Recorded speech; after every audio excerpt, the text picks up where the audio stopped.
great big black guy, bald-headed with a razor cut on his head. And when I met him, I described him to some people. He was 285 pounds of bad attitude. Lenny pulls up at a traffic light.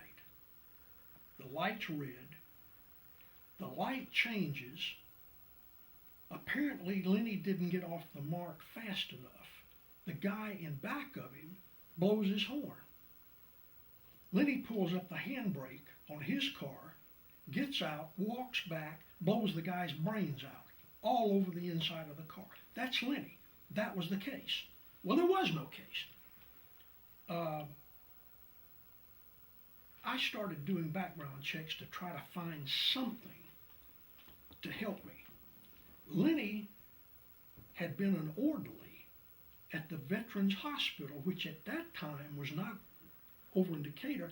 It was out on Peachtree Industrial. And he was an orderly in the psycho ward. So I talked to a lot of the doctors, I talked to the nurses, trying to find that streak of violence. And they said, no, he's totally nonviolent. And they said the reason he is so effective is he's so big and he's so strong that when one of the veterans goes off the deep end, he can bear hug them and hold them till we can get there with a hypo. So I said, man, that's totally out of character. So in talking to Lenny, I said, tell me about your job at the hospital. And he went on and told me all about it and this, that, and the other. And I said, do those guys get violent? He said, yeah. He said, I carry keys to all the doors. And he said, one time, one of the vets snuck up behind me with a metal bedpan and hit me in the head. He said, it put me on my knees.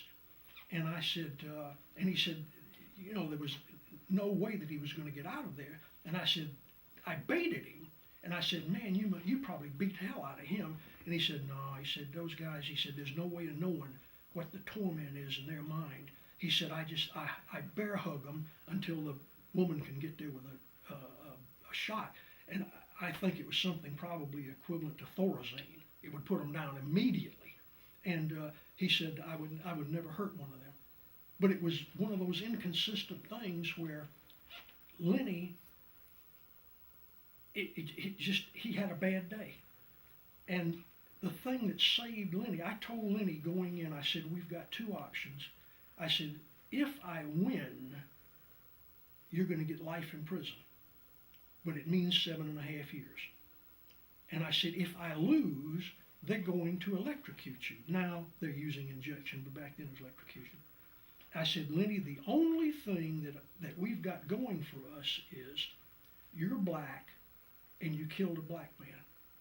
Now remember, Richard, it's a different era. I said, if you had killed a white man, you're gone. I said, I'm not saying it's right. I'm saying that's the way it is. That's the world we live in. So Lenny was convicted, but he was given life in prison. He served 7.5 years, came back to Atlanta, and worked for me until a stroke killed him.